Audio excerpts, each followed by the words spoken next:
bunga mawar, bunga melati, menebar aroma mewangi. Ucap salam dengan setulus hati kepada para akhi dan ukhti. Assalamualaikum warahmatullahi wabarakatuh. Daun salam dalam atap, yang jawab salam suaranya sangatlah mantap. Alhamdulillah. Alhamdulillah. Wassalatu wassalamu ala sayyidina Muhammad ibn Abdullah wa ala alihi wa sahbihi wa mawala. La hawla wa la quwwata illa billah, amma ba'du. Faqala Allah ta'ala fi kitabihil karim, a'udhu billahi minasyaitonir rajim. Bismillahirrahmanirrahim. Allah, yang kompak dan semangat jawabnya yang ulangi lagi. Bismillahirrahmanirrahim. Mantap. Kullu nafsin dha'iqatul maut. Al-ayat sadaqallahul azim. Ibu, bapak, adik-adik remaja, para jamaah, para pemirsa, para YouTuber dimanapun Anda berada, yang saya cintai dan saya doakan, mudah-mudahan Allah Subhanahu wa ta'ala selalu memberikan kesehatan, memberikan panjang umur. Allah jadikan kita istiqomah dalam ibadah. Allah jadikan anak-anak kita menjadi anak yang soleh dan solihah, menjadi anak yang qurrata a'yun, anak yang selalu jadi kebanggaan bagi kedua orang tuanya, berguna bagi nusa bangsa dan agamanya. Amin ya rabbal alamin. Allah jadikan rumah tangga kita, Allah jadikan keluarga kita menjadi keluarga yang sakinah, mawaddah, warahmah. Amin ya Allah ya rabbal alamin. Ibu, bapak, saudara-saudara kaum muslimin, adik-adik remaja, para jamaah, para pemirsa, para YouTuber rahimakumullah. Di kesempatan kali ini kita akan membicarakan tentang kematian. Berbicara mengenai kematian, saya teringat dengan sebuah syair di mana Bang Haji Roma Irama bersenandung. Gimana bunyinya? Suatu saat pastikan datang, saat-saat paling menakutkan. Sang malaikat pencabut nyawa kan merenggut ruhmu dari badan. Tak seorang pun yang akan dapat menolongmu dari kematian. Juga hartamu takkan mampu menembusmu dari kematian. Betul? Ibu, bapak, adik-adik remaja, para jamaah, para pemirsa, para YouTuber rahimakumullah, sudah menjadi keyakinan dalam kehidupan kita bahwa yang ada permulaannya pasti ada penghabisannya. Setiap yang punya awal tentu akan punya akhir, betul. Tidak ada keabadian dalam kehidupan di dunia ini. Semuanya datang dan pergi, silih berganti, berubah oleh pergeseran masa dan pertukaran waktu. Demikianlah kalau kita mau merenungi dari alam di sekitar kita, sejak dari kehidupan tumbuh-tumbuhan, kehidupan binatang, sampai pada kehidupan kita makhluk yang bernama manusia. Lihatlah kita manusia misalnya, dimulai sejak kita terlahir ke alam ini dari alam rahim ibu, menjadi bayi yang tidak berdaya, untuk kemudian berangsur meningkat menjadi anak-anak. Dari kehidupan anak-anak berubah lagi menjadi remaja, dengan segala keceriaan dan kelincahannya. Dari masa remaja naik lagi memasuki usia dewasa, untuk kemudian berangsur memasuki hari tua. Lalu setelah kita memasuki hari tua, sehari, sebulan, dan setahun, sampai kita kepada batas waktu yang telah ditentukan oleh Allah Subhanahu wa Ta'ala, yang dinamakan dengan ajal. Dan bertemulah kita dengan yang disebut maut. Ini merupakan kepastian dalam kehidupan. Kalau saja kita mau merenung perubahan-perubahan yang terjadi pada diri kita, seharusnya membuat kita insaf dan sadar. Ibu bapak, adik remaja, para jamaah, para pemirsa, para YouTuber rahimakumullah. Dikala remaja kita begitu lincah, rambut yang hitam ikal berderai, punya lesung di pipi, punya senyum yang indah menawan. Setiap dilihat orang yang melihat, punya kulit yang kencang dan bersih, bebas dari jerawat. Manakala kita memasuki hari tua, perubahan frontal pun terjadi. Kulit mulai jadi keriput, rambut yang tadinya ikal berderai mulai memutih, nikmat mulai berkurang betul. Gigi yang tadinya utuh dan sanggup mengunyah apa saja makanan, sekarang satu persatu permisi meninggalkan kita. Sangat boleh jadi dikala remaja kita tersenyum membuat semua orang terpikat. Dikala hari tua dengan kulit yang keriput, gigi yang tidak ada lagi, manakala kita senyum mungkin orang bakal lari dari sekitar kita. Kenapa? Karena mungkin ketakutan. Lalu kemana keindahan yang tadinya begitu menawan? Kemana senyum lesung pipi yang tadinya menarik setiap orang? Pergi meninggalkan kita, berubah oleh pergeseran masa dan pertukaran waktu.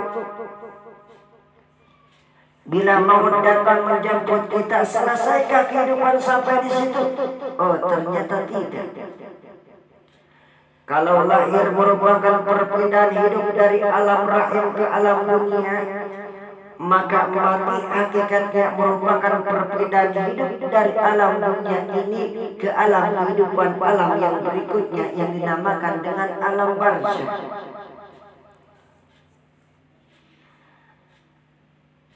Andai kata hidup cuma sekali, secara moral kita sanggup berkata, alangkah tidak adilnya Allah. Kenapa? Dalam kehidupan ini kan aneka ragam terjadi. Ada orang yang zalim, ada orang yang dizalimi, ada orang yang membunuh, ada orang yang terbunuh, ada orang kaya, ada orang miskin, ada orang yang jujur, dan ada orang yang menghalalkan segala cara. Sehingga banyak ketidakadilan yang terlepas daripada pengadilan dunia, betul.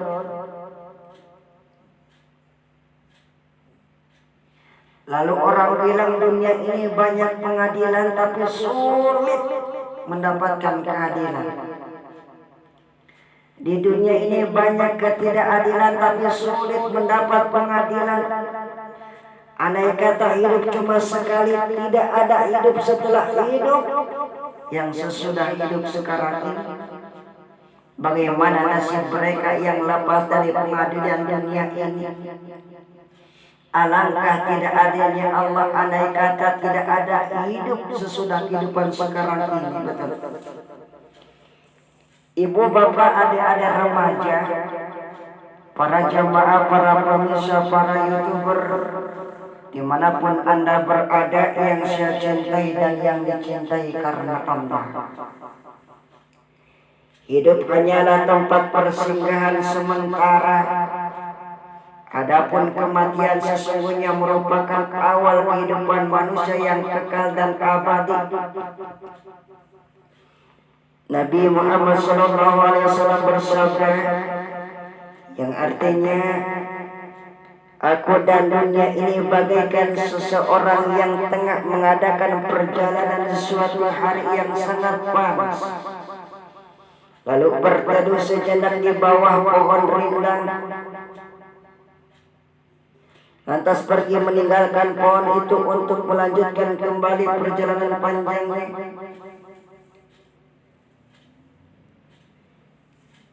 Dan Allah Subhanahu wa Ta'ala berfirman yang artinya, kehidupan di dunia ini bagaikan permainan dan senda gurau belaka. Sungguh kampung akhirat itu lebih baik bagi orang-orang yang bertakwa. Apakah kamu tidak berpikir? Ibu bapak saudara-saudara kaum muslimin rahimakumullah, begitu jelas makna hadis dan ayat tadi. Logikanya kalau kehidupan ini bukanlah tujuan akhir, melainkan hanya persinggahan sementara untuk sebuah perjalanan yang sangat panjang dan melelahkan, maka bekal apakah yang seharusnya kita siapkan untuk sebuah perjalanan yang maha panjang tersebut? Di antara hal yang dapat memotivasi diri untuk mempersiapkan bekal tersebut dengan sebaik-baiknya adalah dengan memperbanyak mengingat mati. Nabi Muhammad SAW bersabda, perbanyaklah mengingat mati, niscaya kalian akan dapat menyepelekan kelezatan dunia. Hadis riwayat Tirmizi dan Ibnu Majah. Bapak, ibu, adik-adik remaja, para jamaah, para pemirsa, para YouTuber yang berbahagia, kalaulah kita bersedia untuk selalu mengejar harta, mengejar pangkat dan jabatan yang hanya sementara, bahkan belum tentu semua itu didapatkan dan dirasakan, mengapa kita tidak bersedia untuk mempersiapkan diri kita kepada hal yang sudah pasti akan kita rasakan? Bukankah sakaratul maut adalah sebuah ungkapan untuk menggambarkan rasa sakit yang menyerang inti jiwa manusia dan menjalar ke seluruh bagian tubuh, sehingga satu bagian badan terbebas dari rasa sakit itu. Dan kematian itu ada dua cara. Qala kama rama irama fidang betihi. Ada dua cara kematian, tergantung amal dan perbuatan. Ada yang bagai rambut dicabut dari tepung, ini mati bagi yang takwa. Namun bagi orang yang durjana, mati kan merupakan derita. Sakitnya bagai sutra dicabut dari duri. Ini azab Tuhan yang nyata. Begitulah saya bersenandung. Ibu, bapak, adik-adik remaja, para jamaah, para pemirsa, para YouTuber, rahimakumullah. Malapetaka paling dahsyat di kehidupan paripurna manusia ini memberi rasa sakit yang berbeda-beda pada setiap orang, tergantung amal dan ibadahnya. Untuk menggambarkan rasa itu, pernah Rasulullah SAW berkata, kematian yang paling mudah adalah serupa dengan sebatang duri yang menancap di selembar kain sutra. Lantas Nabi bertanya, apakah duri itu dapat terambil begitu saja tanpa membawa bagian sutra yang koyak? Pada kesempatan lain Nabi SAW bersabda, sakitnya sama dengan 300 tusukan pedang. Diriwayatkan ketika roh Nabi Ibrahim alaihissalam akan dicabut, Allah Subhanahu wa ta'ala bertanya kepada Nabi Ibrahim, bagaimana engkau merasakan kematian wahai Khalilullah? Beliau menjawab, seperti sebuah pengait yang dimasukkan ke dalam gumpalan bulu basah yang kemudian ditarik. Seperti itulah sudah kami ringkas atas dirimu, kata Allah. Umar bin Abdul Aziz rahimahullah suatu hari menasihati para sahabatnya. Beliau berkata, jika kalian melewati kuburan, lihatlah betapa sempitnya rumah-rumah mereka sekarang. Tanyakan kepada orang-orang kaya mereka, masih tersisakah harta mereka? Tanyakan pula kepada orang-orang miskin di antara mereka, masih tersisakah kemiskinan mereka? Tanyakan tentang lisan yang dengan mereka berbicara, sepasang mata dengannya mereka melihat lidahnya, pemandangannya. Tanyakan pula tentang kulit-kulit dan lembut dan wajah-wajah cantik jelita, tubuh-tubuh yang halus mulus. Apa yang diperbuat oleh ulat-ulat di balik kain kapan mereka? Lisan-lisan itu telah hancur, wajah-wajah cantik jelita telah dimakan ulat, anggota badan mereka telah terpisah-pisah berserakan.